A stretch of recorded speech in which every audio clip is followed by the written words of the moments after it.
Nancy is going to be sharing a lot of good things with us tonight. So we really appreciate you guys taking the time out to be on this call tonight. I'm going to go over a slideshow presentation myself for the first maybe 10 minutes. Now, don't forget to send in your Q&A. If you can click Q&A right now and just put yes that you hear me, I'd greatly appreciate it. And I do not do raised hands, so please don't raise your hand if you have something to say. Thank you for the yeses. I know you can hear me now. I see that you can hear me. If you have something to say, just ask it on the Q&A.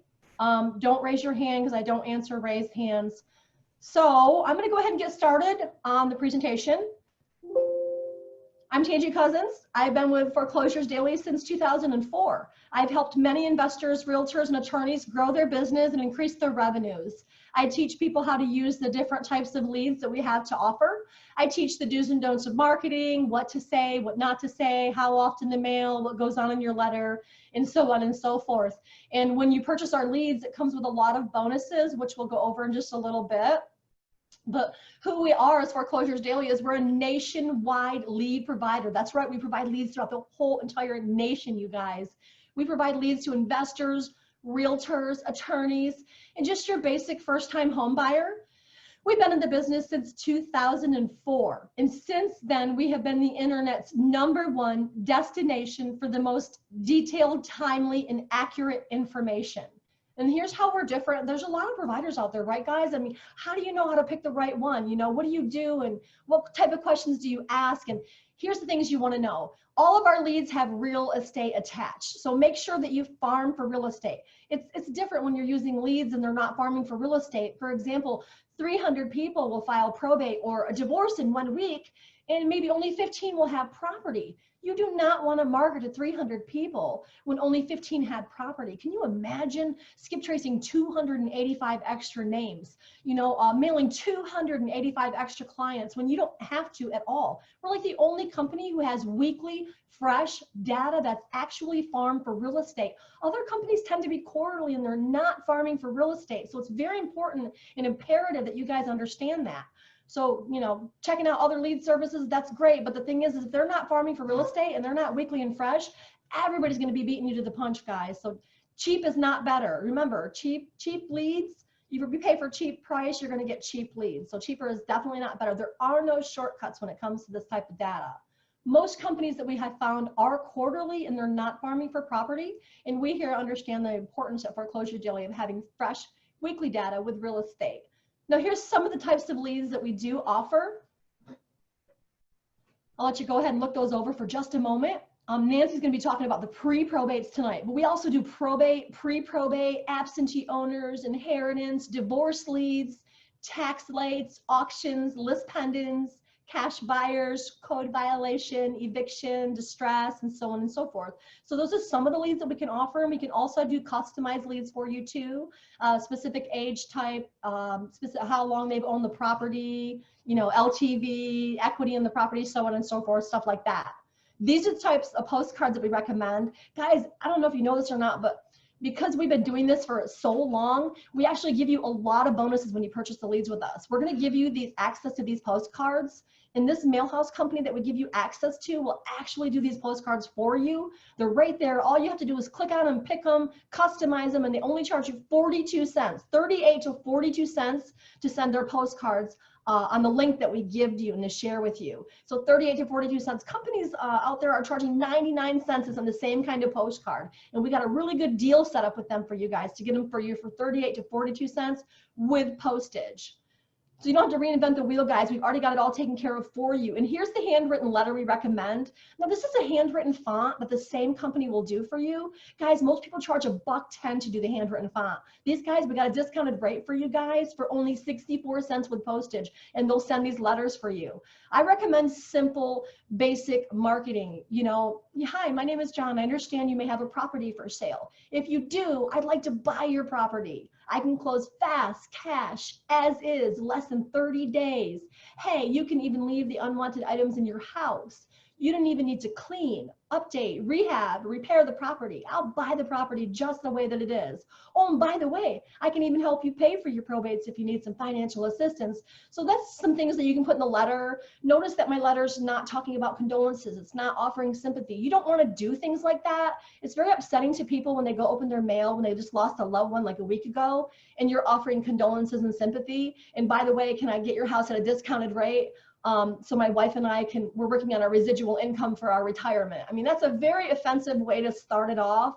So you never, ever, ever want to offer condolences and sympathy when you're offering to purchase their property. Just basically get to the situation at hand. You know, hey, you know, I can help you. I can close fast, cash, as is, you know, things like that. You want to do trigger points. And I teach marketing because you want to talk about people's fears in marketing to people. Be very generic in your letter. And Nancy's actually going to go over that with you tonight too. So here's some of the bonuses you guys are going to receive.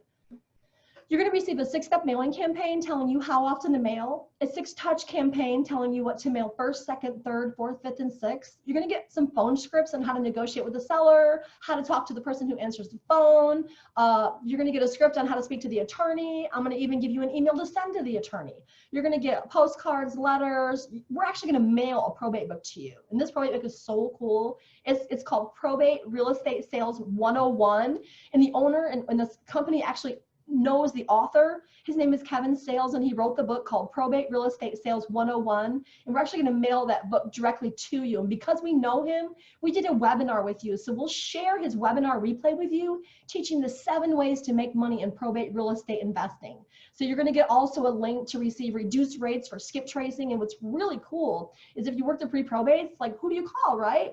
What you want to do is you want to skip trace the decedent's name and you want to reach directly out to them. But this mailhouse company, this skip tracing company, we have a situation set up with them to where they're actually gonna skip trace the surrounding family members for you and give you their phone numbers too. And they do this all for 15 cents. They give you the decedent's phone number, and if you ask them for free, unlike any other company we found, they'll actually skip trace and give you the phone numbers to the surrounding family members too. So those are just some of the things that we can do for you when you purchase leads from us. I'm gonna go over our pricing really quick. We do have some awesome specials going on.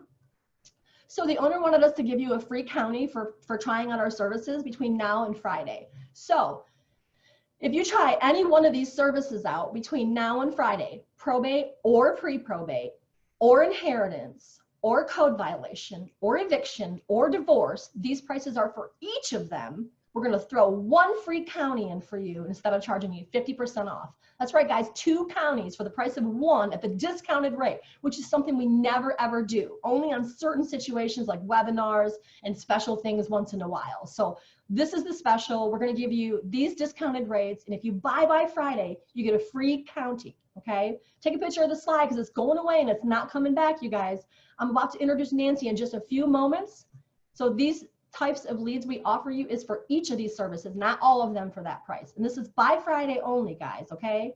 So just let us know if you want to purchase. This is my contact information. This is my email. You can call me on my work line. You can text me. You can reach out to your agent that you're already dealing with. So I'm going to go ahead and tell you a little bit about Nancy Wallace. Nancy Wallace, like I said, she is a broker, an investor, and she is the 2nd-time author of the book. One of the books that she just got through writing recently is going to be released shortly, and she's going to tell you tonight how to get access before it's even released to the public. And not only that, she just wrote the book Winning Deals and Heels, and it was a big, huge hit. So without further ado, I'd love to go ahead and introduce Nancy Wallace. She's going to share her video and unmute her voice and show us her screen. Hi, Nancy. Hey, Tangie. Thanks Go so ahead and much unmute yourself. Oh, I'm so happy to be here. I'm excited to share and talk about your great company and everything. So yeah, I'm just happy to be here. So thanks for having me on.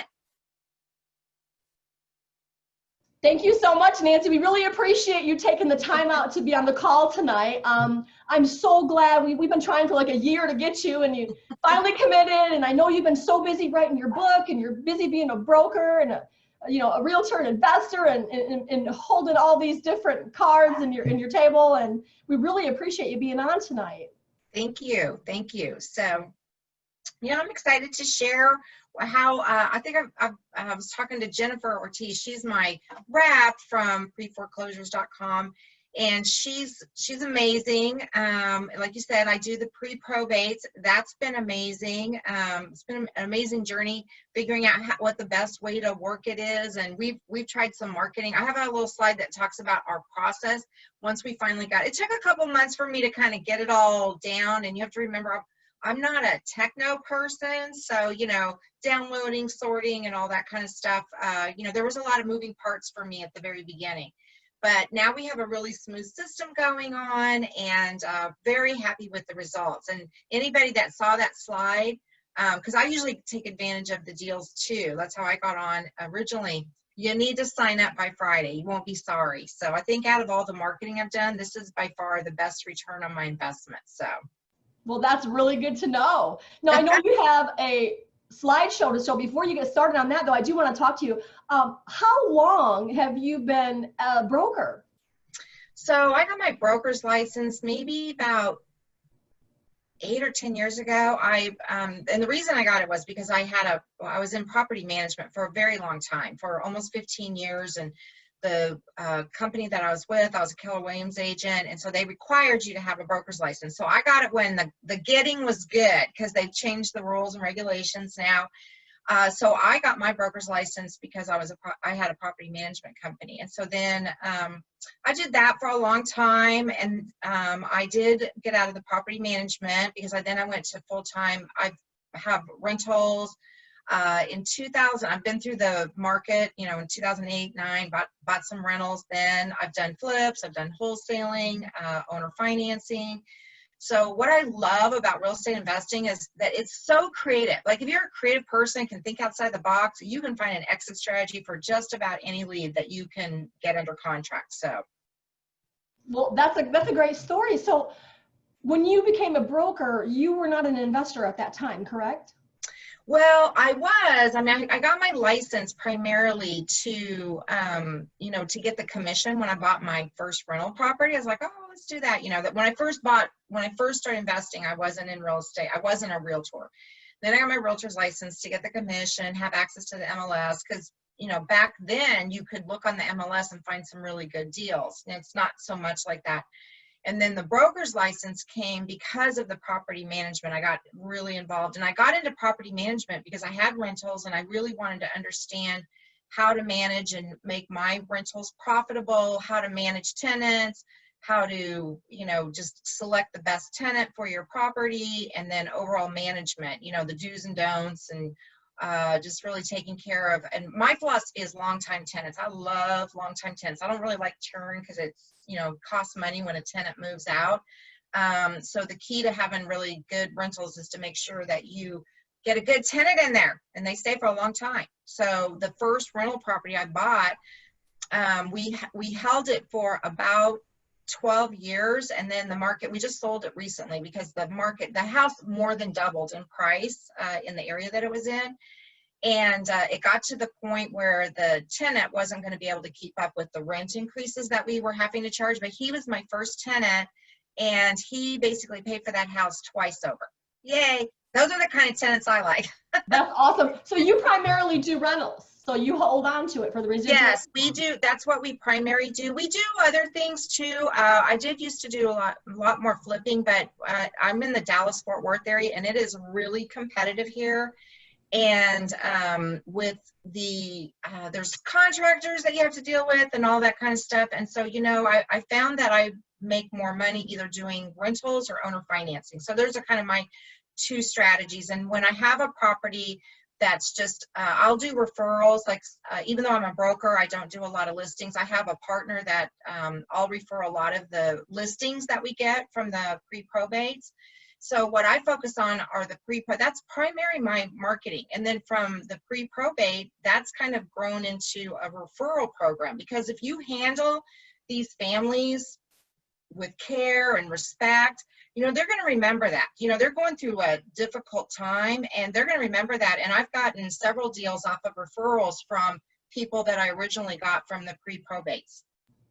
Well, what made you get into doing the pre-probate? So a funny story, so we've done a lot of different marketing, you know, I've done door knocking, I've done, you know, I've done the font thing and, you know, pre-foreclosure list. And so I met Jennifer at a networking event. And so for your audience, if anybody out there knows me, they know I ask a lot of questions. I'm just like, I drill down, I'm very direct, and I like to see results pretty quickly. So Jennifer and I kind of had a talk, and what I really liked about the pre-probates as opposed to was that they were kind of fresh. And I had done another company for just probate, and I totally agree with you about you do whatever company you're using, because the one I had was, they just did probate, but there was sometimes not real estate attached. And, you know, you have to cull through that. And that's just a lot of wasted energy and money on marketing that you don't need to spend. So what I liked was that the attachment of real estate. And I can't even think of, out of all the 2 years that I've been doing this, I can't even think of anyone that I actually spoke to that they didn't say they had real estate, you know, where the other company would be like, oh, well, no, we have guns, or we have jewelry, or we, you know, we don't have, you know, Granny's tea set, or whatever it was, you know, it was not. And so that's what I like. So number one, I like that. Number two, you were running some awesome sale, and it was kind of like, well, you know, seems like I could try that. It was it was like one of your shorter sales for like 3 months, and it was very affordable. So I said, well, you know what, I'm just going to try this. And so within the first 60 days, because it did take me a little while just to get the, you know, the rhythm and all of that. And funny, because I didn't realize, and I'm through the training, Jennifer told me this, and we laughed about it later, but I didn't realize that you could do all these sorts on the website. So I was just downloading everybody because that's what I did. And then I was sending out mass postcards and letters and everything. And so the first 30 days didn't go quite according to plan. And then I kind of figured out, oh, look, I can tailor it to the types of properties that I'm looking at. So I'm partial for rentals on 3 bedrooms, 2 baths, you know, certain square footage, and all that information is right there, and areas and zip codes. So I could do a more targeted campaign. And so what started happening is for every 100 mailer pieces I sent out, we would get 10 phone calls. Now this is averaged over the last 18 months. And of those 10 phone calls, we were averaging 1 deal. And I have this in a spreadsheet later I can share with everybody. And then the 1 deal, we were averaging about $5,000 profit from that 1 deal. So, okay, that pays for that. I think the first time I got onto the program, it was like, I don't know, maybe $3.99 or something. So it was $5.99. Yeah, $5.99. So the one thing I can say about your list, and I've bought other lists, is that it's a good return on investment, and I have always gotten my money back, usually within my first or second deal that I do. So I love that, you know what I mean? So then it becomes everything else above that, because if you're in real estate investing, the number one thing you need is deal flow. You need deal flow. So you've got to spend marketing dollars. And when you just start throwing money out there, I think you use the word just kind of just throwing it out, you know, throwing a neighborhood, I mean, a lot of realtors do farming and that kind of thing. That doesn't really work for me. And you spend a lot of money doing that. So I liked the pre-probate because it was targeted and it had attachment, and your website is very simple, very easy. And I like the weekly. I also like the weekly. It's if you're working just yourself, or I have a couple VAs, it's very easy to keep up with. Yeah, and it's a small amount. You know, when you market to these leads, you're not getting a huge amount. You're never getting more than 25 a week. You're targeting a small group of people, but you're yielding so we started out with like 3 counties.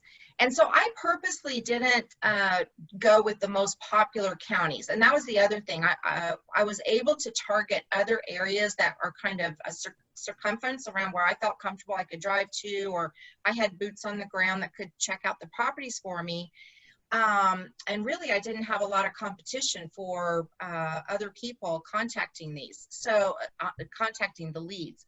So we had really good success. And then since then, I've moved closer into where I live. You know, you have a few more leads that you can go after, but again, you can be more selective. So I think that's what I really like about yours, because I've ordered other lists where you just get this big, you know, 4,000, 6,000 lists, but then you have to call through them because there's no way you can, unless you have a big team. And a lot of times, and I have done mailers where it's like 4,000 pieces, and then 25% of them come back, and then return is normal. And Yeah. when you tell everybody that return is normal when you work these types of Return is normal. And so, in fact, I had some, I wanted to show some examples of some of the materials that we use. So we've used postcards. These are return, we return. And then we'll skip trace them. Now, I've used you guys's, but I had, prior to getting there, I had already a contract, so I had skip traced them. So we'll do what you do. We've had VAs call, follow up with people. But my most successful campaign is, if y'all have a dollar store around your area, I go buy those little packets for $1. You get like 6 or 8 cards, and they're just blank note cards, right? And I hired a mom in my neighborhood, and she just writes out a little message, and it just says, I'm interested in the property at so-and-so, and if you're interested in selling. And I did have to laugh because I had a partner. She might be on tonight because she texted me earlier and asked me if I was going to be doing this, but we were doing some probate, pre-probate, and she's like, well, she felt strongly that we should kind of recognize that somebody died, right? And I was like, I don't know about that. And sure enough, so we kind of did a test market. Yeah, don't do that because it was not pleasant. We got some pretty angry calls. Well, I teach marketing, and you're bringing up an emotion that there's no reason to bring up, and it's a negative emotion. And it does sound kind of, hey, I'm sorry, so grandma died and I want to buy your house. That doesn't really, make good. It doesn't set the tone. It's not the tone. You are there to assist them with the sale. But we've done letters, we've done it all. So and it just depends on your style. Like, so if I had a bigger list, then I would do, when we first started, we did do postcards, because when you first start, you might have a backlog, not a backlog, but how back data. Yes, back data. And then, so it was too much for handwriting. So we did order postcards, and, one happened to be around Halloween. So we did a Halloween one. And then I think one time we did it was just a postcard, because I do like postcards for the cost. The message is kind of the same. And you can see this is kind of early, Nancy kind of, I'm kind of a homemade gal. This is a homemade postcard. And as a realtor, I get a discount at Office Depot, so I'll have them do up cards for me as well. So we've done all kinds of things. But when we have a handle, I love, it seems like we have the highest response rate from the little handwritten cards, because they look like an invite or, a birthday. And then we had, another tip, if you have someone like, I had a lady that was working for us for a while, and her granddaughter was, I think she was about 13, 14 years old, and I had her write, I hired the granddaughter, and she was so cute, and it looked like, it didn't look adultish, you know what I mean? It looked like a kid might have wrote it. So, and we had a really high open rate with those as well. So. That's awesome. That's great. That's good stuff. Now, I did leave one thing out. No, you actually run a real estate group, right? I do. So I run the Dallas chapter of the Invest Her. So it was started in Philadelphia. Liz Faircloth is the main organizer, I guess you would say. So it's not investor, it's Invest Her. Invest Her, yes. So when you Google it, if you go to Meetup, they're actually meetups. And right now we're having Zoom calls and Zoom meetups because of, everything that's going on. But it's focused on women real estate investors. We have women, men can come, but we're focused on women.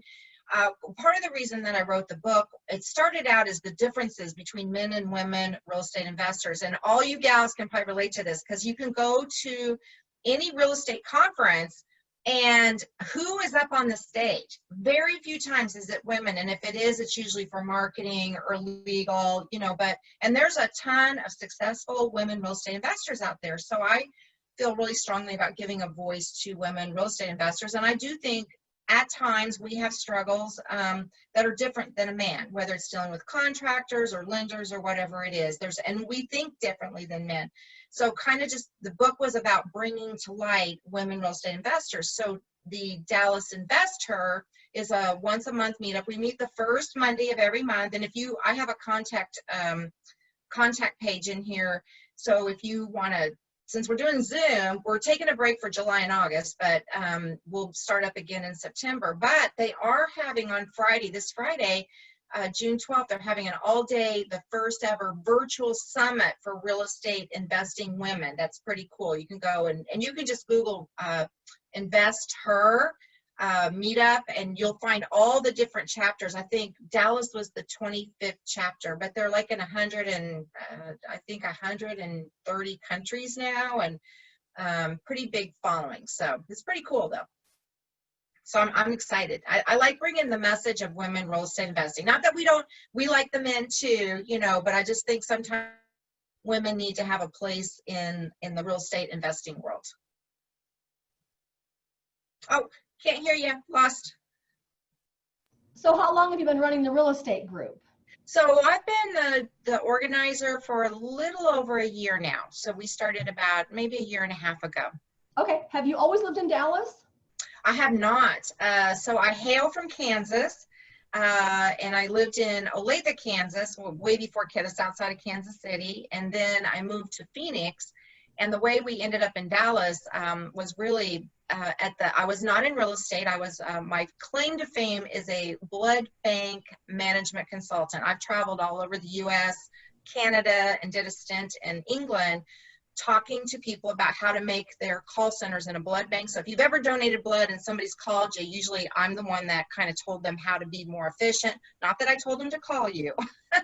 So, and when 9/11 happened, myself and my counterpart in San Diego, we were asked to do a one-time blood donor study. And my first time I was ever published is in Transfusion Medicine, because we actually did a study on first-time blood donors after 9/11. So I know that's kind of dating myself. Anyway, so Phoenix started having this crazy 2008. Houses were just selling.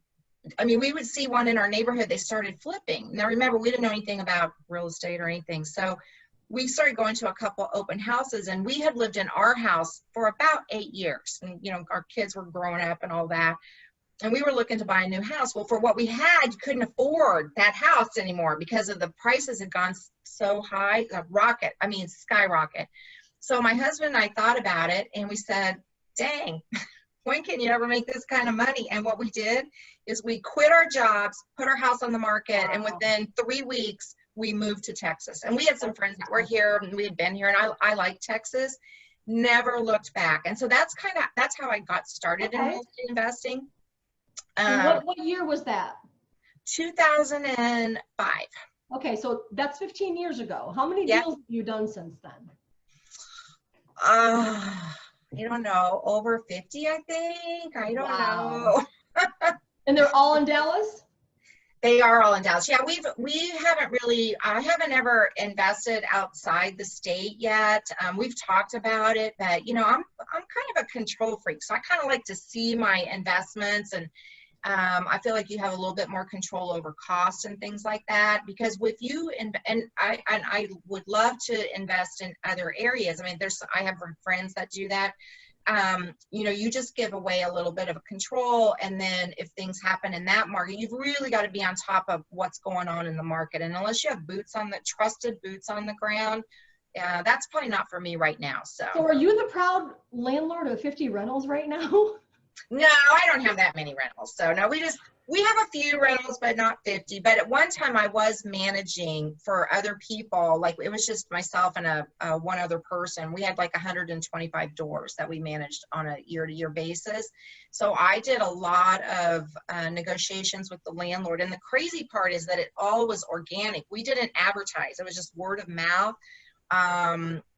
And we grew this property management company. And, you know, after you do that for a while, you know, some circumstances changed. And so I was like, kind of said, well, you know what, I need a new chapter in my life. And so I got out of property management, but I've done a ton of speaking at like national conventions about how to do tenant selection and, you know, legally and within fair housing. And, you know, there's some qualifiers, some key performance indicators, if you will, about how you can select a tenant for your rental to make sure that it's cash flow, minimize repairs, because at the end of the day, if you're going to be a landlord and you're going to have buy and holds, you want to be profitable. I mean, that's why people get into it. They want to have good cash flow. They want to build their net worth. They want to be able to leave a legacy. And got to know your KPI. Yep. yeah, they got to know your KPIs. And, you know, if you want to have that kind of life and, you know, eventually get to the point where you can hand it over to a property manager,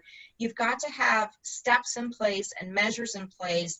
Otherwise, you'll be like a squirrel on the wheel. What is that? Are you using a property management company now to handle your rentals? Okay, unfortunately, I don't. I still manage them because you know why? Because every time I go to interview a property manager, it's like, yeah, you should have known that, or you should have. And because of the system I have in place, it takes me no time to manage my properties. All of my properties are on autopilot. Now we're getting ready to add just a few more. And yes, I am moving towards. So remember I said I was a control freak, and I did find someone that she's just as knowledgeable as I am. But when you start interviewing, because what will happen is you'll find realtors that want to supplement their income by becoming a property manager. They don't have rentals of their own. They've never managed it. And property management is the most litigious aspect of real estate investing.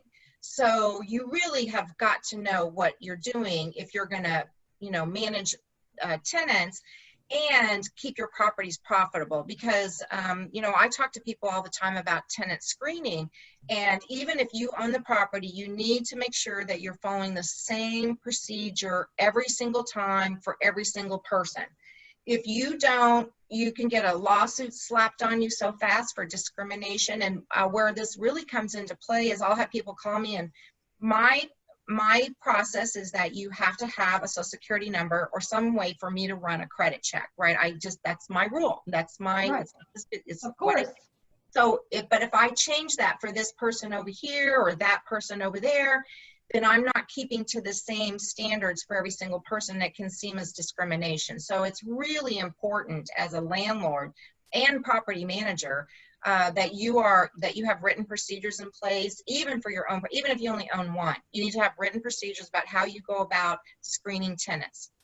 Okay, well, for our viewers, because some of them are realtors, yes, they're gonna want to know things like, what do you run into as a broker? Because you're pitching them as an investor. So do you disclose this? Talk to us about that.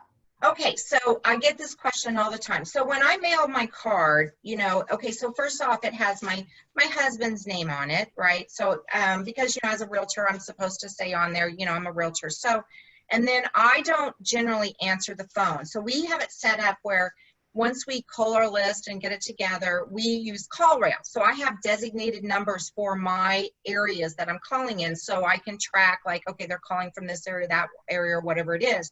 And I'll have someone else answer that. Now, I've used an answering service, I've used partners, I've used virtual assistants, but the point is I'm not answering the phone. And so then they're kind of pre-screening the person. And then at the first contact that I have, so let's say the person does call and it rolls over to me by accident, then yes, at the very onset of the call, I disclose that I am a real estate broker. But you know what, the conversation is I'm just disclosing that just to let you know there's no commissions if I buy your house. You're not paying me. I'm buying, because I'm buying the house for myself, right? I don't list it. If it is a retail situation and I don't want the property, then I actually refer that out to one of my realtor teammates so that they can do that, and they pay me a referral fee because I don't have time to do listings. And that's how I handle it. And it's never been, in fact, the only time I've ever had an issue with it is one time a realtor called me. And they said, "Are you a realtor?" And I said, "Yes, I am." Well, you're supposed to disclose it. But other than that, I've never, ever had a problem or people being upset about it. But I do disclose as soon as I talk to the person. Okay. All right. Well, Nancy, how do you feel about starting your slides? And I'll just kind of let you take it over. Good. Okay, so I'm going to say right now, they're probably not the most professional, but we'll go here. We're going to start here. Now, when you're done doing your slides, let me know when you want to open it up for Q&A. We need to be done by 7:30. So we do have. Okay, well, let me go here. So what I do is I'm going to kind of talk to everybody about when I start working with people, and you know, if you want to make a lot of money, and this is, now I'm speaking specifically to people who are interested in buy and hold single family, not multifamily. This could be duplexes, but not apartment complexes. So if, let's say, like in the first year, 2020, you want to make, you know, a profit of $9,000. Okay, so this is based on having 100 qualified leads. You're converting 5% of them, or you're getting 5 properties over 12 months. And this is an actual client that I'm working with now, and their average rents are $1,500 a month. So their income is 90. So, and we on the outset said they wanted a 10% profit margin. That's what they want at the end of the day, at the end of the year. That's what they want to make. So, and then the valuation is just what, if they were to sell their portfolio of 5, the valuation of profit, like future income, if you will. So this is just kind of a spreadsheet that we plug in different numbers. Now this person wants to increase their profit by 20%. Are you supposed to be showing your screen? Because I don't see it. Oh, you don't see this? No, okay, dear. Share your screen. Okay, let me go back. Hold on.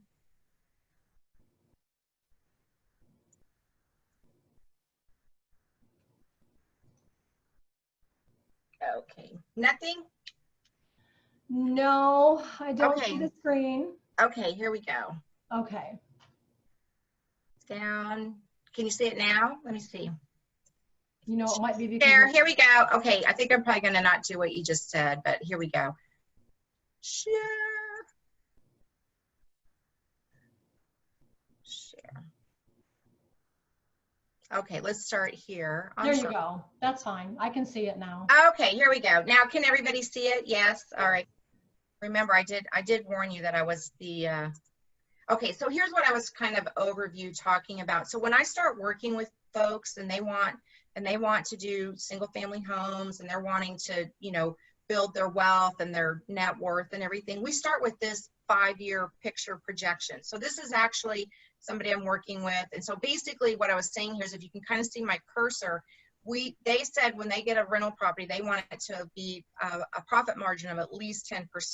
Okay, so then this is on 5 rentals over the course of a year. The average rent that they're collecting is $1,500. So if you're somebody that's sitting here and you're like, I want to quit my day job, because that's what a lot of people tell me. They wanted to retire early and quit their day job. That's why they get into real estate investing.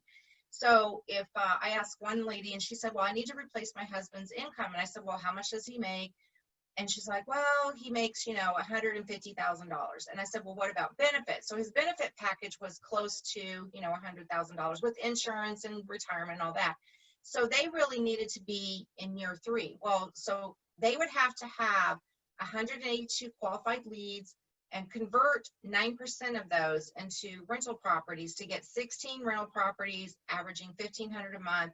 And then their profit margin is actually 18%, but they're only making, like, the take home $53,000. So it just gets people to be real, because I'll meet people and they're like, oh, I want to be rich. And, you know, but they have to realize that investing in real estate takes time. To build true wealth takes time.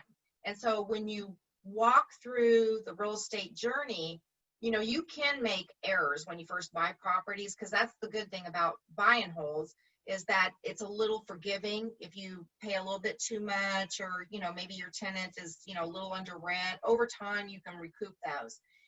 If you buy a property that's completely, you know, you buy a $400,000 property, but the rents are only, you know, $1,500 in the neighborhood, that's not a good buy. So that's kind of what we help people get real about. How can they really retire early? So we start with this big picture. Now for my process, so I kind of just did it down and dirty for you guys, but basically every week I'll go in and I get the leads from the pre-probates, and I will sort and download the list. So what I'm looking for is the square footage, the year the property was built. You know, we have a lot of older properties in Dallas, and so I got a house that was built in like 1950. And it was a cute little house. The lady had lived there, I don't know, 40 some years, but you know what? It was too much work for me. So I ended up just wholesaling that house. So, you know, but that was a pre-probate, and I was able to wholesale it, and I made a very nice wholesale fee on that. So I got the house under contract for 45, and I ended up wholesaling it for 55. So I made 10, and the buyer paid the, we did a double close, if y'all know what that is. So I didn't have to pay any of the closing fees or anything. But what I'll do is I'll print out my list, and depending on how many names I have, I'll either just print out the list, and then like I said, I have my mom from the neighborhood.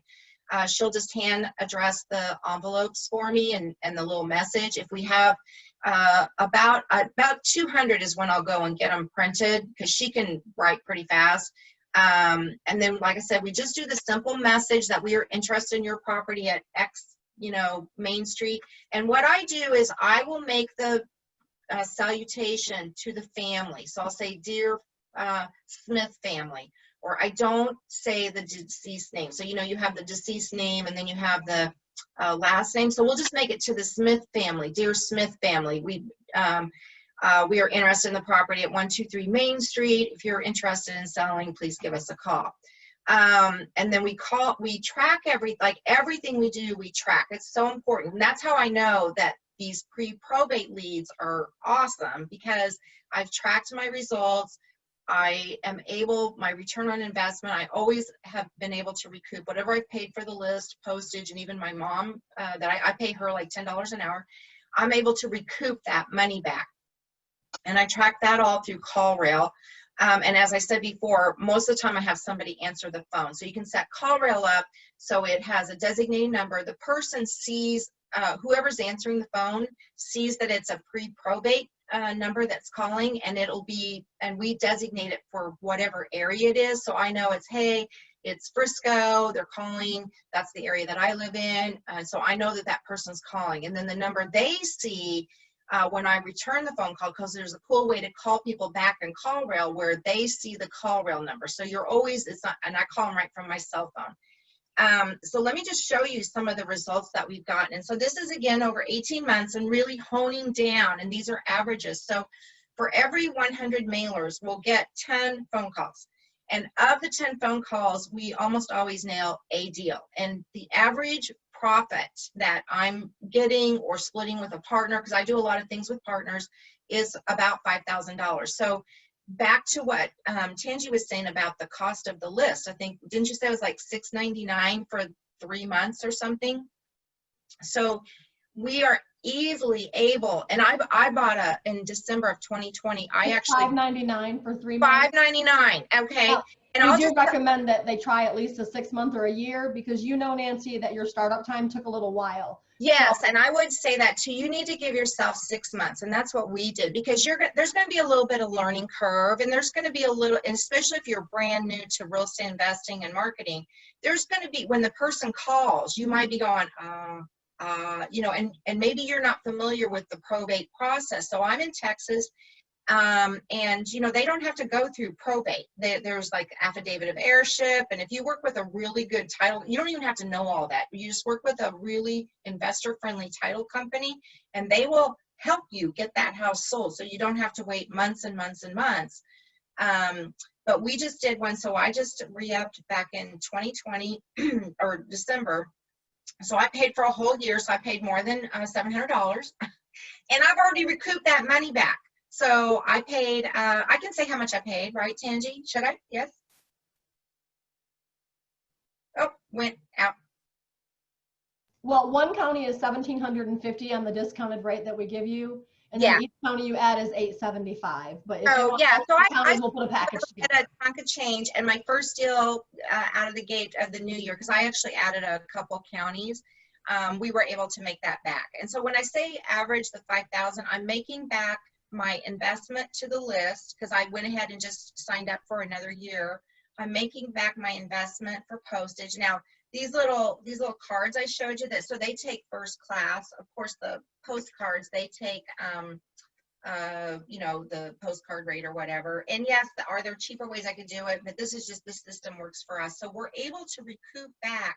And I can tell you, over all the years I've been doing investing, and I've done a lot of different lists with different companies, and this is the only company that I have stuck to consistently because of the results I'm getting. So I can't say enough about your company and the list. The leads are really good. I mean, the leads are really, really good, you guys.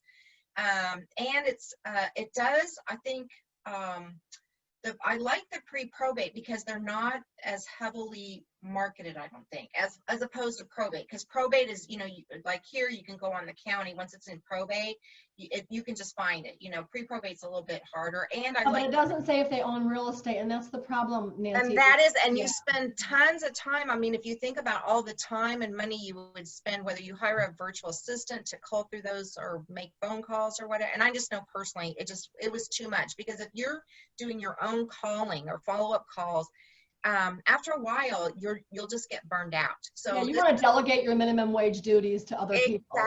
Exactly. So this is kind of where we're at. So for the 1,000 mailers, so you can see that the average income in a year, you know, I'm averaging 10 deals, and this is just one aspect of our business, right? And remember, this is just from the marketing with pre-probate, and then I didn't even include the referral business that I've gotten from the people that I've done business with. So I just can't say enough. I think it's a great source of lead flow. I think that Jennifer and TANGIE are easy to work with. The website is super easy to work with. Let's see. Oh, wrong way. So, and then the last thing I wanted to just share with everybody, you can see that I had this, where am I going here? Back. So this is my contact info. If y'all want to just, you know, shoot me an email.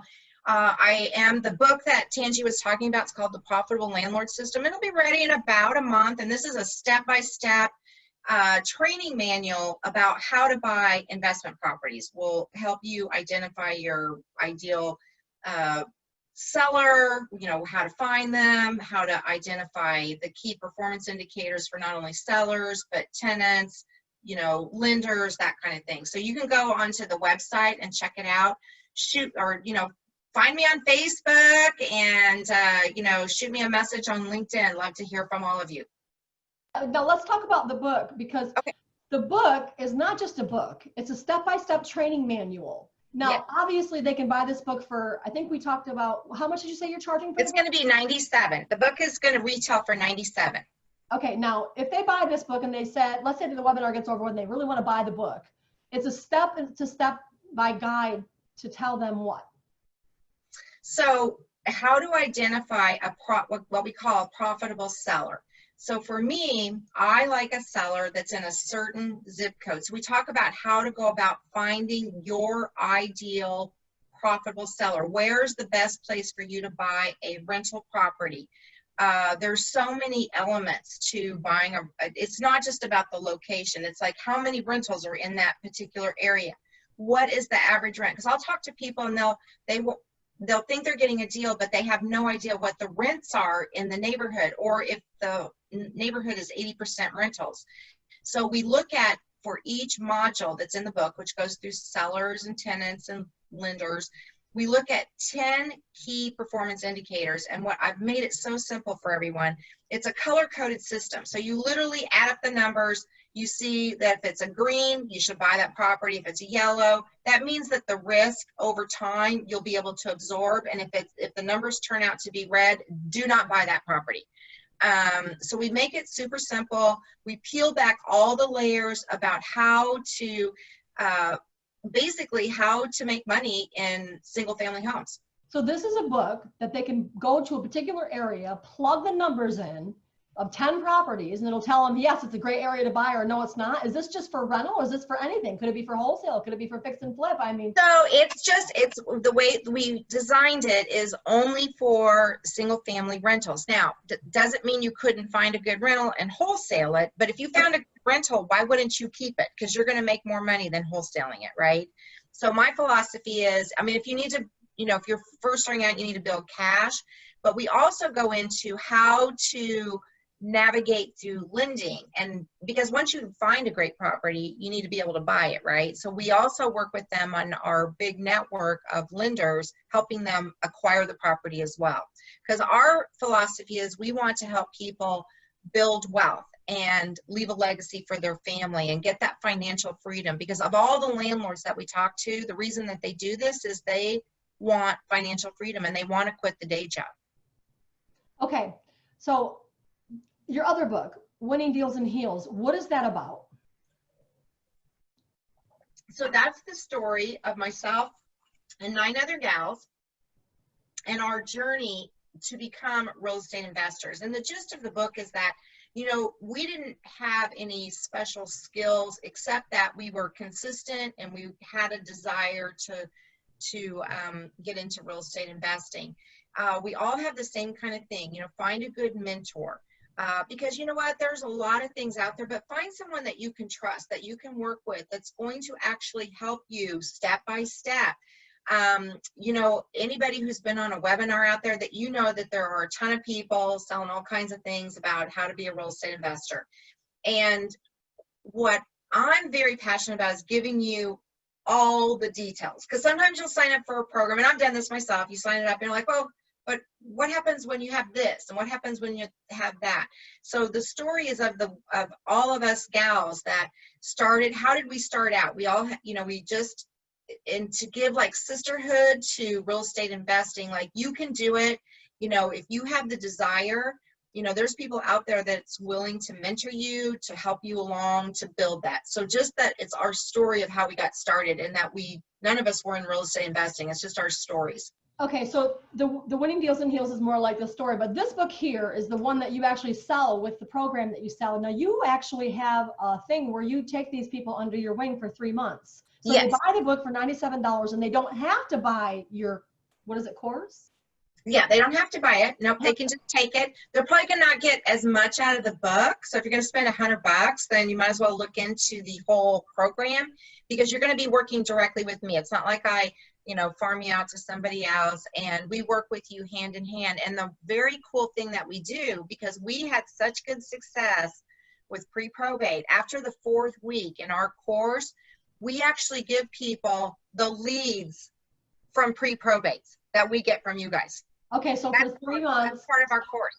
So for three months, well, they would buy the leads and you would just help them work them, is what she means. No, we give, as part of their purchase of the course, we're going to give them a set number of leads, and we're going to help them a set work number it. of leads to work them. Okay. Yep.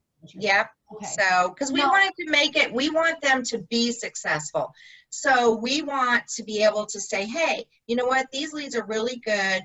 We're going to help you, because when the day is done, I really want to help you get to where you want to be, to have the life that you want. So real estate investing has been great for myself and my husband, so much so that, you know, we're able to do this to not only help other people get to where we were, but it's our journey, and we're going to take you exactly how we want. We had all those fears. We were so scared the first time we went to buy our first rental property. It was like, oh my gosh, because a lot of people think, when we talk to all these owners of rental properties, one of the fears that people have is that they're going to lose all their money, that they're going to make a terrible mistake. And so they get scared and they won't do anything. And we were right there. And when I bought my second property, I had, you know, a pit in my stomach.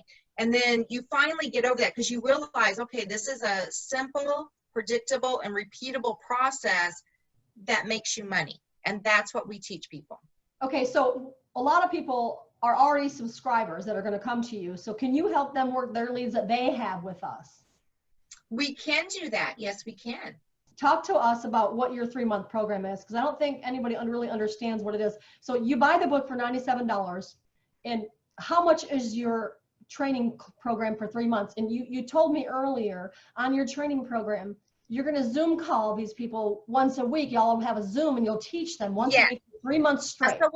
So the way the process works is they'll go to, when they go to the website, there's an assessment there. So they're going to fill that out for me first. And then we're going to take them through. So we kind of need to evaluate where they're at in the investing process. What is their education level? Because I don't need to sell them something that they already know, or maybe I do need to sell them something because they don't know, right? So I need to find out where they're at, and then we'll have a phone call, right? And we'll determine, well, what is their actual goals? What are they trying to achieve? and can the profitable landlord system help them get there? So that's what we want. We want to make sure that it's a symbiotic relationship, that they are wanting to, invest in single family homes. Because if somebody said, well, I want to do multifamily and, own a 200 unit apartment complex. Well, this isn't going to be for them.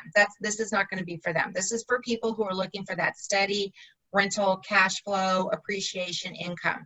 And then depending on which modules that we customize for them will determine the price. So, you have to see what the value is for, so just as generic, if they only want to go for 3 months and they want to pay it out over time, then we're going to charge like $6,000 or $2,000 a month. But if they want to just, pay for the whole thing up front, it's going to be $4,500. If they do everything, now because of all these things, I'm not going to put in there guarantee, but if you do everything and work the program exactly how we designed it, you will get back your money by the end of that 12 weeks, right? Because you're going to have your first property, and we're going to work with you on your leads and help you secure that first property. So how much is it for them to buy the book and the 3-month program? It would be the 45, because the book's included then. They just get the $4,500. Yep. And they get to work with you for 3 months. That's weekly Zoom calls. They get the workbook, and that's going to tell them the stuff. And then if they're local, we'll actually go with them on a couple of the appointments if they're local, because the way we designed it, this could be for anybody. I talked to Jennifer about somebody in Arkansas or whatever, so we can set that up. We'll help them talk to the seller, and then after the 4th week, once they've done, they'll have daily and weekly activities. There's a planner that will say, for accountability and consistency, this is what you have to do. Because you can want to have that better life and invest in real estate, but it's some work. You got to come to the table prepared to do the work. So once they do the work, at the end of the 4 weeks, then that's when we're going to start getting into the leads. We're going to help them with the marketing, and we're going to say, okay, we're going to work these leads together. And so we can set it up where I take the calls and they can listen, so that there's a whole learning thing from start to finish, from setting your goals to actually acquiring the property, to getting the tenant, to getting it funded. Right. And our people are going to want you to teach them to work their leads, Nancy. I know that you got your leads, and that's great, and that's for your area, but our people. Well, we can do that too, because part of the system is just lead flow, because at the end of the day, you constantly need deal flow. Because if you want to scale your business, most people don't want to just have 1 or 2 or 3 properties. They want multiple properties. Well, that means you've got to consistently market. You've got to consistently funnel your deals. And so, yes, we work, that's part of the process as well. So there's a daily activity, a weekly activity, quarterly, monthly, and all of that. Now, could they buy the book and get enough information? Let's say that they're not going to buy the course. They just, for some reason, they can't. Let's say that they just literally want the $97 book. They can, yes, they'll be that formula is in there that'll allow them to walk into a neighborhood. If they want to do a rental, take 10 properties, plug those numbers in to see if they're in the yellow, the green, or the red. Exactly. They'll be able to do that. Exactly. Okay. How do we order the book? So it'll probably be available. It's going to print within the next few days. So I would say probably at the end of the month, it's going to be on Amazon. Amazon. Okay. Yeah. Do they email you? Yeah, they should email me, so then I can let them know when it's actually released. If you've ever written a book before, you think it's like, oh, okay, we had another call today about the final edits. So there's always an edit going on. Like this book took me a year to write, and it's like, I don't even know, it's like 50 some pages. The workbook is over 100 pages, so it's taken a while to go through it. So.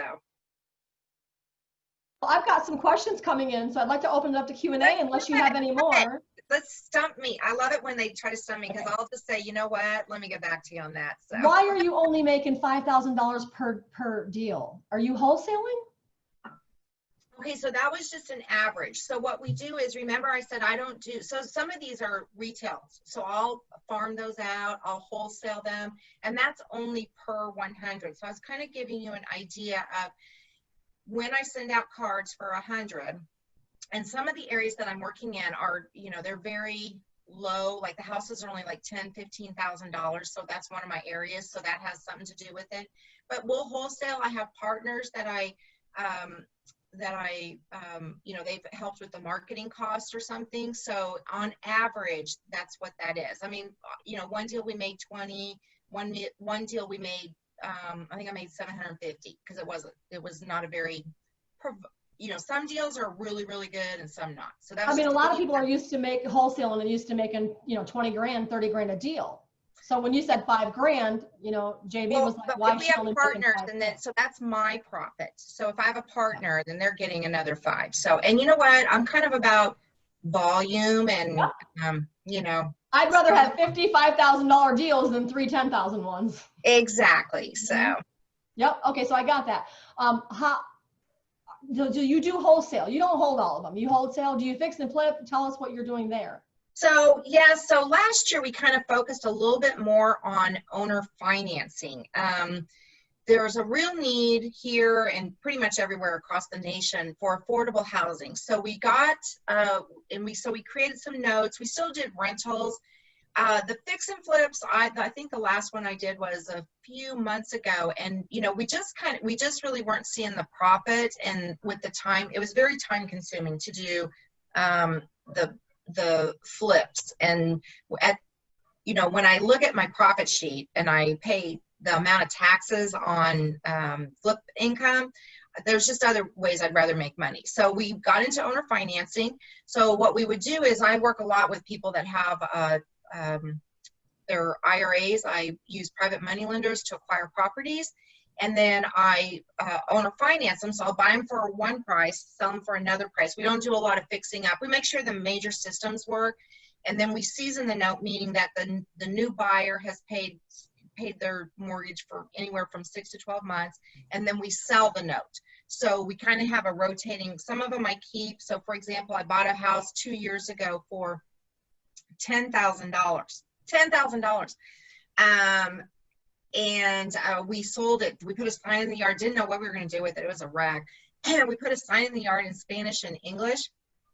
We sold that thing for $50,000 owner finance. The people are fixing it up. They've been in there ever since. And I bought it with my husband's IRA. Nice. Yeah, it's like I've done a lot. If you Google me, I've done this particular house. I've done a lot of webinars or podcasts about it. It's like a 114% in return on my money or something. It's like, what's the most you've ever made on a property? The most I've ever made is on at any one time. Well, I'll make a lot of money on that house, but it'll be over time. So at any one time, I've made about $60,000 at any one time. Okay. But over time, with the owner financing, I mean, on this particular house, I'll make close to over $100,000. Wow, that's great. Yeah. Because we did the note for 15 years. So. Okay, good.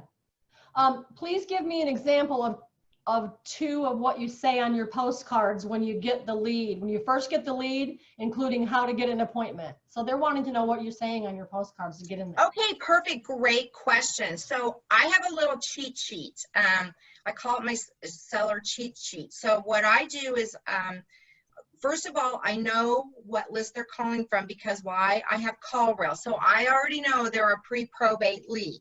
Okay, so they'll call, and the first question they'll ask me is, how did you get my name? And so I say, well, I don't say, well, I got off a pre-probate list. What I say is, and this is usually when I talk about how I'm a real estate broker and I work with people who are looking to buy a house in your neighborhood, right? Because we talk about doing a lot of owner finance and finding houses or whatever. And that's a really good segue, because I'm talking about how we're giving people affordable housing. So this is a person that's calling, they got a house to sell, and I have a buyer already, right? And I let them know there's no commissions or whatever, but that we act as the bank for the owner financing. So then once we kind of get through that, and then they'll kind of start talking about, you know, maybe if somebody's living in that. So I usually ask first, is anybody living in the house? And they'll say, well, it was my dad's house or my aunt's or uncle's. So then I'll kind of just say, oh, well, how long's the house been vacant? And then usually you get into the story. So I just kind of let them talk. These folks want to talk, right? If they've called you, they want to talk. So then in the conversation, I'm like, okay, well, great. Well, just tell me a little bit about the house. How many bedrooms does it have? what year was it built? And one question I ask is, when was the last time it was updated? Great question, because they'll say, oh, well, we put a new roof on in 2015, or you know what? My dad lived there for 50 years and they didn't do anything. So if you know the house was built in 1940 and dad lived there for 50 years, you're going to have to replace the electrical, the plumbing, you know, the sewer line and all of that. So I asked some generic questions about the house because I'm going to ascertain if this is a house that I think I'm going to want as a rental. So I'm already formulating my exit strategy. So once I get all that information, then I ask them, well, when are you looking to sell the house? So that gives you an idea of their time frame, you know, because I'll let them know I can, you know, close fast, but I close on their time frame.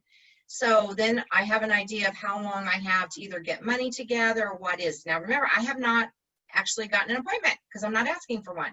The next question I ask them after I found out a little is like, what are you looking to get for the house? Because most of the time, this is somebody's house that nobody lives there, you know, or mom has to move out because dad passed away, but they've got a number in mind because normally people, they've had the house for a long time. So once you get the number, then you've got kind of a ballpark of what they're thinking. So for example, this house that was, that we got for $10,000, the guy wanted 20, but I already knew the house was like built in 1940. And there's no way I'm going to pay that much money. And no one had been living in the house for 5 years. So we actually made him an offer over the phone. Because while I'm doing that, depending on how the conversation's going, I also ask about if they're the decision maker, but I have the ability as the real estate agent to go in and start running numbers to see the number that they're telling me they want. Is it even in the ballpark? Because, you know, sometimes people just want too much money for their house and you have to be able to say, walk away. So I do not go to every single appointment. I make offers over the phone before I even see the house. I want to know that they're a serious seller before I drive, you know, across town. Oh, unmute. What do you put on your postcard? They want you to give them examples. Okay, so this particular postcard, I got to put my specs on so I can read it to you. So, well, we say the same message. Let me just get that message. This is exactly what I say. I say, dear whatever family, I am interested in your property at 123 Main Street. If you are interested in selling, please give us a call. Sincerely, and then whoever's answering the phone. So in this case, I have a guy named John answering the phone, and then the phone number. And that's it. That's all we say. We say the same thing on the postcard, and on the postcard, it'll have the message. This one we did add husband and wife team. We found that we had a better response rate from this simple message I just read than the one that says, hello, you know, we're a husband and wife team. The letter was a little bit more involved. We have used the phrase, we can help you with probate costs. We didn't really get anywhere. In fact, sometimes when people call about that, they'd like, well, what are you talking about? Because they wouldn't even know that there were costs. Because remember, these are pre-probate. Yeah. So they wouldn't necessarily even maybe have probate costs. You have a lot of people that have great success with that. I actually had a guy that does pre-probates in one of the areas I won't say, but he got 5 wholesale deals in 3 weeks because he offered to help pay for the probate. And what he did is he hooked himself up with a local attorney, and they're doing his probates for him for $1,500. And then another local, check it out. And there's another attorney in Orlando that's actually starting the probate process at no cost other than filing fees. And he'll do the whole probates for him. And he said he's literally doing these probates in a couple of weeks, which is unheard of, because I know there's certain processes that have to take place, but he knows how to get around them. And when you talk to your attorney, you really should be interviewing the attorney, like, how soon can you get the probate done? You know, when can I buy the property? Because a lot of people think you have to finish the probate process before you can buy the property, and you just don't. No, you don't. And so what we do is we work with a title company that has an attorney on staff, so they handle everything. And so then we just get it done. They get the right paperwork, and it's very seamless for our person, our seller. Somebody wants you to, Michael's asking if you could please explain the spreadsheet again real quick. Oh, okay, sure. Well, I'm going to go back to it so we can see it. Okay, so this is, remember, a big picture. So I have clients that I'm working with. So what I want to do is find out what their financial goals are, right? Because if you told me that you wanted to make, let's just here, if you see on year 5 and it says $913,000. If I said to you, okay, how much money, Michael, do you want to make? And you're like, well, I want to quit my job and I need to bring in, you know, $500,000. Then this gives me an idea and gives you an idea of where you need to be, how aggressive you need to be with your real estate investing. Now, again, this is just based on single family homes. So when I'm saying the seller leads, you have to have 100 qualified. So you might have to have way more. So when I'm talking about qualified, these are people that meet your criteria of what a profitable seller is. So for me, it's someone that it's in a particular area, it's a 3-bedroom, 2-bath, no pool, and the rents in the area have to be at least $1,500 a month, right? And then the price of the house, and there's some other factors that go into that, but my conversion rate has to be at least 5%. So now I'm getting, the sellers is actually properties. I've acquired 5 properties. And then if you average over 12 months collecting $1,500 a month, then your annual income on those 5 properties is going to be $90,000. This person said, I want to get 10%. I want to make 10% profit. So we have another sheet that we use to determine, like, if there's a mortgage and taxes and all of that. But they want to make at the end of the year $9,000 profit. That is the profit. So then you just take that for, okay, where do you want to be next year and the year after? And what this does is this helps me set up their planner for the activities that they need to do each day, each week, each quarter to achieve these financial goals. So this is what my clients tell me that they want to earn. And from this, then that's how I build their planner in the 3-month program, if that makes sense. Okay, perfect. Who takes if you could go to your other screen too, that way it's on your phone number and your contact information. Who takes the seller calls? I know that you'd mentioned that earlier, but So we have a multitude of ways that so if I have a partner, so we market to outlying areas, so I'll have trusted boots on the ground, so to speak. So they'll take the call initially. I have used virtual assistants. I've used different partners. Occasionally I do. I used to in the beginning, I took all the calls because I had to. Because when you're just starting out, you have to, number one, you need to so that you can make sure your system works, but also so you can kind of get a feel for what people are going to be saying on the phone and building rapport. Because remember, the people that are answering the phones, you need to train them. So if it's not me, it's somebody, either a staff person that I've hired or a virtual assistant and or a boots on the ground in an area that we're marketing and targeting. Okay. Another person asked, please define pre-probates, but that's more for me. So a pre-probate basically means that they died last week. We verify there's real estate attached, and then we give the lead to you this week. The benefit of using a pre-probate is not only will you be first at the door, but if they've inherited the property via a trust, you may be able to buy it right now. No lines, no waiting. But there's also benefits to working a probate. The benefit of working a probate is it's 1 week after they file probate. Now, once they file probate, the benefit of working a probate is if they do have to go through probate, at least they've already filed and they may be closer to making the decision. So it's called striking the iron while it's hot. And it's honestly good to work both lists. There may be some duplication, but some people that are in pre-probate status will never even make it to probate status. So they're both honestly beneficial. Yeah, and we're getting ready to add the probate. We just got to a point where we had all of our systems in place so we can actually add probate. And I think that, doing pre-probate, because some people are kind of nervous about doing pre-probate, right? But you shouldn't be nervous about it. They're great leads.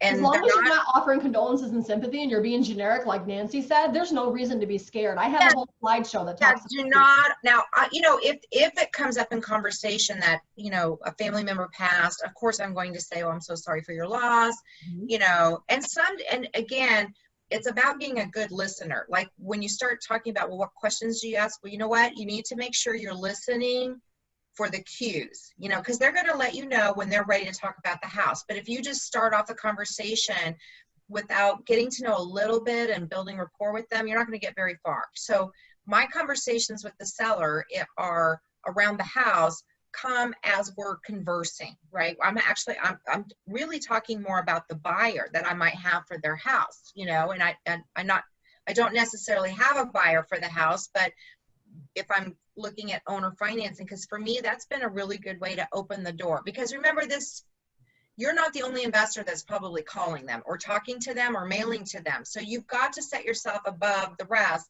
And if you're just talking about the house, you're going to miss the boat. Okay. What can you share about navigating the lending process? Is this in the book? It is in the book. Perfect. So just a little story about me. When I first started investing, you know, I told the story about coming from Phoenix and selling our house and all of that. And so, you know, we had the big down payment for our first rental, and then we saved up some money and bought the next one. Well, after a while, you run out of money. And I could just say this, all lenders are not created equal. And so a pet peeve of mine through my real estate investing years has been lenders who say they're investor friendly, but are not really investor friendly. Because once you bought a certain amount of properties, you know, it's not like you're going to be able to walk into Bank of America or Wells or Chase or Quicken Loans and get a loan for your rental property. So there's some tips and tricks that we've learned over the years about using private money lenders. I have a couple articles that will be and have been in Think Realty magazine and also American Association of Private Money Lenders about leveraging private money. And I'm a big proponent and have built a great network of people that I can call up, negotiate a rate. They earn money on their IRA. I am able to close quickly. And it's relationship building. So if you haven't looked into private money lending, it's a great opportunity to leverage relationships that you have with people that have money and they're looking to passively invest in real estate. I wouldn't suggest being partners on a single family home that you're gonna hold as a rental. Just it's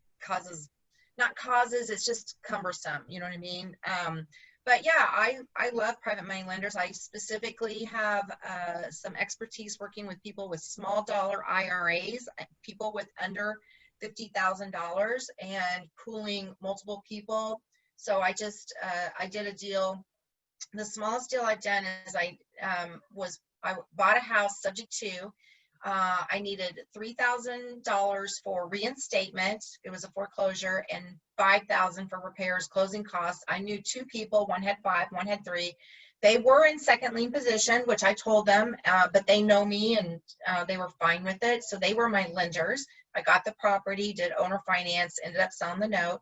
I just recently acquired a rental where I did the same thing with my private money lenders. I had 4 people with 5 different IRAs, and they're my lenders on my rental property. So they're making money out of their IRA, and I'm able to acquire the property, and it's just a lot less hassle going to the bank. Yeah. We have about 10 minutes, so we have a few more questions. Okay. How has the coronavirus impacted your business, and what did you do to adjust, if any? Oh my gosh, so funny. Well, if you guys want to tune in, I'm going to be talking tomorrow about pivoting your real estate business. You know what? I've been just as busy. It really has not slowed me down. People still need to sell houses. We acquired 3 properties since COVID. I've since sold 1. The other one went under contract. We did just recently. So 1 we sold owner finance. 1 we have under contract for retail, and the other one we're keeping as a rental. So no difference. Now, my specialty is staying within a certain price range. I don't go over ARV of 250. If you stay under 250, you will weather any storm, and that's why we're able to weather COVID. If you find yourself stuck with a house, you know, 500,000, you know, it could be a little tough. Now, funny story, right before COVID, I have a rental that's in an area in Dallas that would make a great Airbnb. My tenant's been there for 5 years, and so we decided in February, we were pivoting. We decided to give this tenant notice because her lease was up. So we gave her notice to be out at the end of March, and we were going to turn this into, so get her out in March, you know, refurnish it and everything, and get it on the market for an Airbnb in May. Okay, so this did impact my decision. So then COVID hit and shelter in place. So we ended up calling the tenant, and she was having a hard time, you know, finding a place anyway. So we said, look, because our property taxes went up and we needed to get more rent. That was one of the reasons too. Well, so I just said, look, I need to raise the rent by $100. If you can absorb the $100, I'll sign a year's lease. And she did, and that's what we did, and we moved on. So we just, and I am pretty flexible, like even in these times. And I think if you're going to be a serious real estate investor, you've always got to be thinking outside the box. So for me, it didn't really impact me. If I had a lot of Airbnbs, it would have impacted. Okay, when you talk about follow you tomorrow night, you're going to be talking about pivoting. Follow you on where? Where would they find that? Oh, so that's going to be noon tomorrow. Quest Trust Company. They're having like a lunch and learn, and I'm going to be the person speaking. It's 12 o'clock. Central time? Yeah, Central Time. It's Quest Trust Company. You can find them on Facebook. They're going to do a Facebook Live, and I'll be the speaker tomorrow. And I'm going to be talking about, reassessing your real estate business in the COVID times. Quest Trust Company. Yeah, they're the IRA company that I work with a lot to, I use a lot of people's money from Quest Trust. Because if you're going to do that thing where you borrow money from people with IRAs, they need to have a self-directed IRA. All right. Do you enclose a business card when you do anything with an envelope? I do not. Okay. How long from call to closing? We've got about 8 minutes, just so you know. So, that depends. So we've done as fast as, really is the title work. As far as getting money and getting it under contract, that's, you can do that in a day. And it really depends on the paperwork, and clearing titles. So I would say the average with the pre-probate is about 30 days. But right now I'm working with one that I started working with him last year. And it's been one thing after another with the clouded title. We're still we keep extending it. It's going to make a great rental, and hopefully we'll close this month. So it just depends, but getting it under contract is not the issue. It's usually the title work and getting to the closing table because of what's going on with the title. Kimberly says, is it a deal breaker if you suck in math?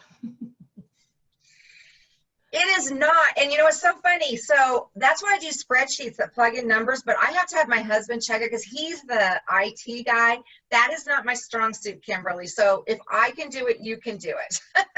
I write out a lot of stuff on a piece of paper and have to double check it. And, so that's, you can't be all things and you can't be an expert in everything. So you just own up to what you're not the best at. Do you use a VA to make your follow-up call on the cold call follow-ups? Not on the follow-ups. We used to do some cold calling. When we get these lists together, when it was time, like we had 6 months, it was time to turn them around. But if it's somebody that is an actual like warm lead, I'll make the call. So we make sure that if it's just, hey, we're just checking back with you, we'll do a VA. All right. So Timothy says, I'm in LA, which makes cap rates very low. Would you recommend buying properties in a different state? So basically virtual. Okay, so yes, you know what, Timothy, there's a guy out there, Michael Zuber. He wrote a book called One Rental at a Time. He's great. I've been on his podcast. So I'd say get his book. But you know what, in LA, I would find it hard to be a landlord there. The landlord laws are very favorable to tenants. So yes, and then in California, the prices, property taxes. So yes, if I were you, I would look in an area that's a little more profitable, but also that you have somebody with boots on the ground.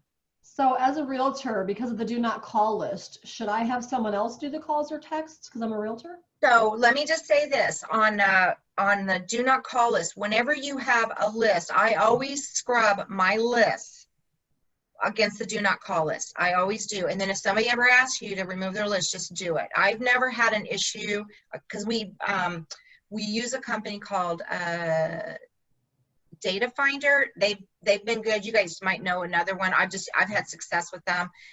They have about they'll scrub the list for you. You send your list and it'll scrub, and then you get back a clean list. On text messaging, be super careful. In Texas, it's a huge no-no, big fines. There's people just waiting for you to text them. So try not to do, I know a lot of people do blast texting. I don't. We have done texting where once we've established a relationship with somebody, then I will just do it like a one-on text message, but I don't do blast text messaging. plus I think for the type of leads I'm working, the pre-probate, it's just, you know, usually they don't appreciate that. That's just my own, what I have found. Okay. How can you incorporate this system with wholesaling? I want to work pre-probate and then wholesale to build up my revenue because I'm broke. Okay. You mean, how can you, is the question, how can you use the pre-probates to wholesale? No, your system, like. Oh, okay. Well, okay. So what you would be focusing on is ultimately you would want to have buyers that are going to buy these properties. There are always, I'm a landlord that's always looking for a good property. So once you understand the fundamentals of rentals, and what is attractive to a landlord, then yes, you could wholesale them. It would depend on the area that you're in. So like for me, like I have wholesalers always sending me deals, but because it's a very competitive and, you know, kind of price sensitive market here, it's hard for a wholesaler to sell me a good rental because they're not getting it low enough. Okay. If you wholesale a house, do you disclose that you're assigning the contract? We do. The Texas contracts are assignable, so you don't even have to say it, but we do. Okay. Let me see. Yes, there's going to be a replay for everybody who's asking. Yay! Let's see here. What is the median home price in your area where you are buying? Is it under like 250 or what is it? Yes, it is. So I just looked at some numbers. I didn't get them because I know it gets kind of boring, but the average sales price right now in the DFW area is about $228,000. And I had 2 properties in the last 2 weeks. One was listed at $150 and it sold for $155, matter of days. We had another property at $160, multiple offers, just got under contract today for $165. So yeah, if you have a house, if you're in my area and you have a house, and I think pretty much anywhere you can find a house, you can find a house low enough, you know, and you're trying to wholesale it, you should be fine. All right. So how are you finding and initially approaching your private lenders? So I do a lot of networking, and Quest Trust Company has a lot of lunch and learns. So I've gone to a ton of them. I've done presentations for them, and private money lending is just about them getting to know you. Be a person of good word, you know, trustworthy. You know, there's a way that you can position yourself to lenders where you can, number one, you need to know what questions to ask a lender. Number two, you need to know how to position yourself so that people will want to lend to you. So if I have a brand new investor sending me a deal, yeah, you know, I'm going to be asking them all kinds of questions, right? And same with any lender. So I have a track record, and now I have people that I have borrowed money from and paid back, so I'm able to have references, but that took a little time. But when I say time, less than a year. So it's just networking, you know, getting out there, letting people know. You know, I'm known as someone that has a lot of deal flow. I've done a lot of presentations. I've written articles. So just, you want to position yourself that you're somebody that they want to lend money to. I've never been asked this, but sometimes private money lenders will want to know your credit background. If you're brand new, they're going to want to kind of know about your financials. So I've never had anybody ask me that, but that could happen. But that's a whole module that we talk about in my Profitable Landlord system, is how to position yourself to get lending. Kimberly wants to know, she was talking about pre-probates. How do you wholesale a pre-probate? People do it all the time. People do it all the time. You know what? It's all about what you get it under contract for. And so, for example, I have a house right now. I am wholesaling it. The one I was talking about that we've been holding on for a long time. So we have it for like 110, and we're selling it for 120. Okay. Favorite real estate book? Well, yours, of course. Well, mine, but next to mine. Okay, so this is a good tip. So when I got started, and I love Gary Keller's Real Estate Millionaire Investor. It's the blue book. That was my Bible when I started out, you know, how to buy my single family homes. It's a great book if you're brand new, or if you've only bought a couple properties. It's just great to kind of have, you know, get your own system going. But it's a great book. Of course, Winning Deals and Heels, and then Profitable Landlord. There's so many good books, but I think the reason that one sticks in my mind is when I first started investing, that's the book I was handed. And they said, when you read this, come back and we'll start, getting your first rental property. And a day later, I came back. Okay. Best wholesaling book.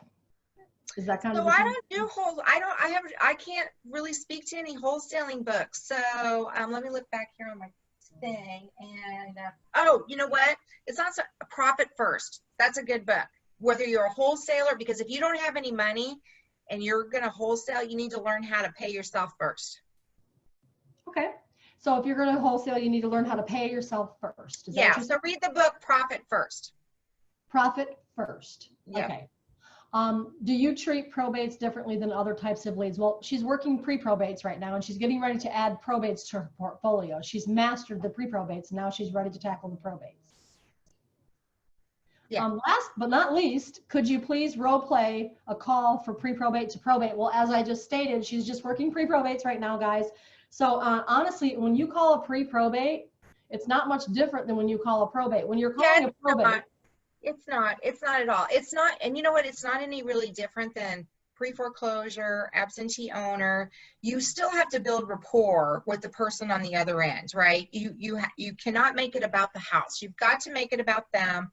What are their pain points? Why are they selling? When do they want to sell?